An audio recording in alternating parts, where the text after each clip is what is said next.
माझं बलिदान दिलं तरी मागे हटणार नाही, धनगर योद्धा पांडुरंग मिरगळ यांचे आवाहन. महाराष्ट्रातील सकल आदिवासी धनगर बांधवांनो, ओबीसींनो, बहुजनांनो, या राज्यातले वंजारी बांधव असतील, माळी बांधव असतील, लिंगायत असतील, आगरी असतील, कोळी असतील, कुष्टी असतील, कुमटी असतील, नाभिक असेल, धुळी असेल, सुतार असेल, लोहार असेल, गुरव असेल, सर्वांना या ठिकाणी सद्गुरू फरांदे बाबांच्या चरणापासून सर्वांना मानाचा जय मल्हार करतो. मित्रांनो, माढा तालुक्यातील अंजनगाव खेलोबा ह्या धनगर समाजाच्या आणि बहुजनांचं जे दैवत आहे, आपल्यामध्ये खंडोबा, बिरोबा, सतोबा, भुगोबा तसेच खेलोबा हे एक पुरातन देवस्थान आहे आणि त्या ठिकाणाहून इथं फरांदे बाबा इथं असतात की जे पट्टणकोडीलाचे जे मुख्य सद्गुरू आहेत आणि या राज्यातील शेजारच्या राज्यातील करोडो जनता ज्यांच्या पदस्पर्शानं पावन होऊन पट्टणकोडलीच्या यात्रेमधून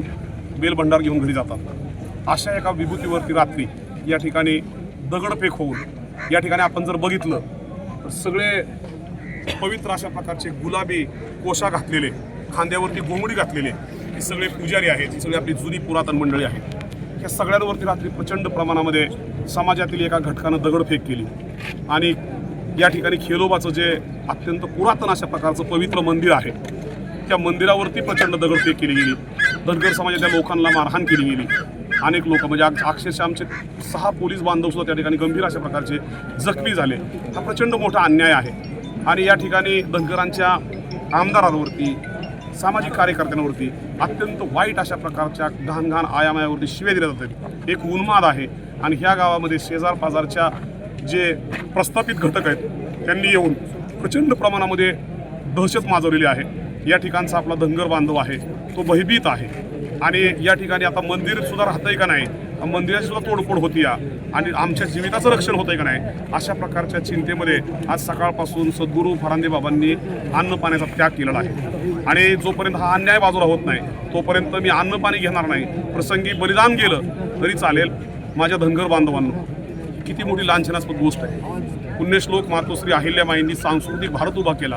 त्याच अहिल्यामाईच्या या ठिकाणच्या एका खेलोबाच्या मंदिरावरती प्रचंड प्रमाणामध्ये रात्रीच्या अंधारामध्ये दगडफेक केली जाते. गोरगरीब धनगरांना बेदम मारहाण केली जाते. हे आपण सहन करणार आहात का? हे आपल्याला पटतंय का? 2-2.5 करोडची लोकसंख्या असणारा धनगर समाज चांद्यापासून बांद्यापर्यंतच्या आणि गडचिरोली, नांदूर, वाशिमपासूनच्या सांगली, जतपर्यंतच्या सर्व धनगर बांधवांना माझी विनंती आहे, जशा परिस्थितीत असाल तशा परिस्थितीत निघा.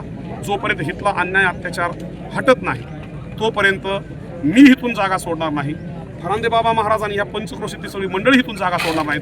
तोपर्यंत या ठिकाणी धनगराच्या घरातली चूल पेटणार नाही आणि म्हणून माझी सर्वांना विनंती आहे,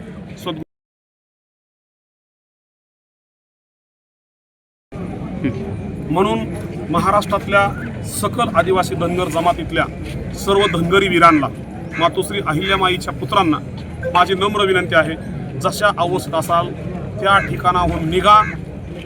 पुणे सोलापूर हायवेवरती यावलीपासून आत 10 किलोमीटरवरती माढा तालुक्यामध्ये अंजनगाव खेलोबा हे धनगरांचं गाव आहे. तिथं आपलं पुरातन मंदिर आहे आणि त्या ठिकाणी सद्गुरू फरांदे बाबा राहतात आणि त्यांच्या अर्चनाखाली या ठिकाणची सगळी होती.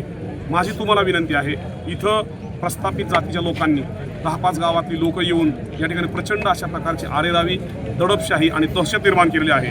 हे सगळं आपल्याला मोडून काढावं लागेल आणि संरक्षित मार्गाने आपण जर सर्व संघटितपणाने इथं आलात तरच हा अन्याय दूर होऊ शकतो. स्वतः सोलापूर जिल्ह्याचे SP कुलकर्णी साहेब या ठिकाणी डेरे दाखल आहेत, परंतु प्रस्थापित जातीच्या समोर आणि अख्खं मंत्रिमंडळ त्यांनी भरल्यामुळं त्यांची इच्छा असूनही त्या ठिकाणी या ठिकाणी मंदिराचं जे प्रवेशद्वार आहे, जिथून सगळ्या गावकऱ्यांनी भक्तांनी मंदिरामध्ये प्रवेश करायचा, त्या प्रवेशद्वारावरतीच युगप्रवर्तक छत्रपती शिवाजीराजांची अश्वारूढ प्रतिमा त्यांनी रात्रीच्या अंधारामध्ये दहशती त्या ठिकाणी बसवलेली आहे. आमचं म्हणणं आहे की आम्ही मराठी रियासतीचे, मराठी राज्याचे, छत्रपती शिवाजीराजांच्या स्वराज्याचे सुभेदार आहोत. त्यामुळं छत्रपती शिवाजीराजांचं हे जे स्थान आहे ते आमच्या हृदयामध्ये आहे. आम्ही त्यांचे सुभेदार आहोत, आम्ही त्यांचे सेवक आहोत, आम्ही त्यांचे मावळे आहोत. याचा अर्थ असा अजिबात नाही की या ठिकाणी एका पुरातन धनगरी बंदराच्या प्रवेशद्वारावरती त्या ठिकाणी छत्रपती शिवाजीराजांना त्या ठिकाणी येऊन स्थानापन्न करणं ही गोष्ट लोकशाहीमध्ये, कायद्याच्या राज्यामध्ये, धर्मनिरपेक्ष राज्यामध्ये कुठं बसते आणि म्हणून सर्व धनगरी वीरांना आणि ओबीसीच्या सर्व घटकांना, आदरणीय भुजबळ साहेब असतील, मुंडे साहेब असतील, वडेट्टीवार साहेब असतील, त्या ठिकाणी चंद्रशेखर बावनकुळे असतील, पंकजाताई असतील, तुम्हा सर्वांना विनंती, धनगरांवरती वारंवार अन्याय होत असताना तुम्ही लोक गप्प बसता. त्यामुळं ह्या ठिकाणी धनगरांना ओबीसी पासून दुसऱ्या जात घटकांपासून बाजूला काढण्यासाठी साम दाम दंडाचं हे इथं प्रक्रिया चालू आहे. तुम्हा सगळ्या मंत्र्यांना, विरोधी पक्षातल्या सगळ्या ओबीसी आमदारांना, धनगर आमदारांना माझी विनंती आहे, मी अत्यंत जबाबदार माणूस आहे. गेल्या 2007 पासून आत्तापर्यंतची अनेक धनगरी आंदोलनांचं नेतृत्व केलेला एक जबाबदार माणूस मी तोच पांडुरंग मेरगळे, ज्यानं धनगरांना उपोषण करून आपला न्याय हक्क मिळवून देण्याचं सूत्र दिलं. मी तोच पांडुरंग मेरगळे, ज्यांनी 2014ला बारामतीमध्ये, 2019ला पंढरपूरमध्ये, 2024ला प्रचंड मोठमोठी आंदोलनं केली, सरकारावर उलथवली. आणि म्हणून धनगराच्या 6 आमदारांना, माननीय सभापती राम शिंदे साहेबांना माझी सर्वांना विनंती आहे की आपण तातडीनं या ठिकाणी उद्या सगळ्यांचे दौरे झाले पाहिजेत.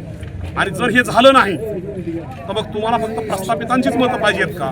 धर्मनिरपेक्ष राज्यामध्ये सर्वांना बरोबर घेऊन जाणार, तुम्ही धनगरांना कुठपर्यंत गृहीत धरणार? आणि म्हणून महाराष्ट्राच्या विधिमंडळातील 288 आमदार आणि 67 विधान परिषद आमदार सर्वांना या ठिकाणी आमचं म्हणणं आहे की सर्वांनी हा विषय विधानसभेमध्ये घ्या, विधान परिषदेमध्ये घ्या, मुख्यमंत्र्याला भेटा आणि धनगराच्या पुरातन मंदिरावरती झालेला हा जो अन्याय आहे, हा अन्यायाचं परिमार्जन झालं पाहिजे. लोकशाहीमध्ये कायद्याचं रक्षण झालं पाहिजे. या ठिकाणी फरांदे मामा महाराज आहेत, आमचे धनगरांचे 2 करोड धनगरांचे ते सद्गुरू आहेत. त्यांच्या चरणावरचा भंडारा आम्ही आमच्या कपाळी लावतो आणि घरी घेऊन जातो. त्यांच्या चरणावर आम्ही त्यांना साक्षात खंडोबा, बिरोबा, विठ्ठल बिरोदेवाच्या रूपामध्ये, पट्टणकुर्लीच्या देवाच्या रूपामध्ये आम्ही त्यांना पूजतो. आणि तीच व्यक्ती आज अन्न पाणी त्यागून सकाळपासून व्यथित अंतकरणानं या ठिकाणी बसलेली आहे. माझी विनंती आहे की सर्व आमदार असतील, खासदार असतील, केंद्रीय मंत्री असतील, सर्वांनी ह्या विषयाची गंभीरतेनं दखल घ्या आणि आमच्यावर झालेला जो हा अन्याय आहे, हा अन्याय दूर करा. राज्यातील 2 करोड धनगरांना माझं म्हणणं आहे, मला उद्या सकाळी या ठिकाणी लाखोच्या संख्येनं धनगर पाहिजेत, धनगरी कार्यकर्ते पाहिजेत, धनगरी संघटनांचे अध्यक्ष पाहिजेत, माता भगिनी पाहिजेत. या लवकर या, चातकाप्रमाणे तुमची वाट बघतोय. जर उद्या तुम्ही आला नाही तर उद्या ह्या अंजनगाव खेलोबामधल्या एकाही धनगराच्या घराची चूल पेटणार नाही, एवढंच सांगतो. सर्वांना पुन्हा अर्जवानी विनंती करतो आणि थांबतो. जय हिंद, जय महाराष्ट्र. माझ्यानंतर सद्गुरू फरांदे बाबा या ठिकाणी आपलं निवेदन करतील. नमस्कार. श्री खेलोबा देवस्थानच्या प्रवेशद्वारावरती छत्रपती शिवाजी महाराजांचा पुतळा मध्यरात्री काही घटकाच्या लोकांनी उभा केलेला आहे आणि तो पुतळा जो उभा केला आहे छत्रपती शिवाजी महाराजांचा, तो चुकीच्या ठिकाणी उभा केला आहे. शासकीय नियमाने शासकीय जागेवरती तो स्थलांतरित करावा, ही एवढी आमची मागणी आहे. अखंड धनगर समाजाला माझं सांगणं आहे की तीर्थक्षेत्रावरती, धनगर समाजाच्या तीर्थक्षेत्रावरती जर असे मोठे अन्याय होत असतील तर धनगर समाजाने कोणाकडे बघायचं? आणि दुसरी गोष्ट म्हणजे अशी आहे की ह्या धनगर समाजावर जर असा वारंवार अन्याय होत असेल तर ह्या अन्यायाला वाचा कुठं फुटली पाहिजे. ह्यासाठी सकल धनगर समाजाने उद्यापतवर ह्या अंजनगावमध्ये आलं पाहिजे आणि हा न्याय मिळवून घेतला पाहिजे. आणि सर्व ह्या महाराष्ट्राचे मुख्यमंत्री असतील, मुख्यमंत्र्यांनी आमचे गोपीचंदजी पडळकर साहेब असतील, गोपीचंद पडळकर साहेबांनी, राम शिंदे साहेबांनी आमचा जो विरोध आहे तो आमच्या देवस्थानच्या प्रवेशद्वारावरती हा निम्यारातचा समाजामध्ये तेढ लावण्याचा काही घटकांनी हा प्रयत्न केलेला आहे. तर 2 समाजामध्ये हा तेढ न होता हा छत्रपती शिवाजी महाराजांचा पुतळा स्थलांतरित करावा आणि ही आमची मागणी आहे. जय हिंद, जय महाराष्ट्र. आणि आमची मागणी एवढी मान्य करावी. येळकोट येळकोट. छत्रपती शिवाजी महाराज की जय.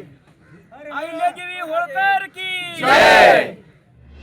माझा इंडिया न्यूज, अंजनगाव, तालुका माढा, जिल्हा सोलापूर.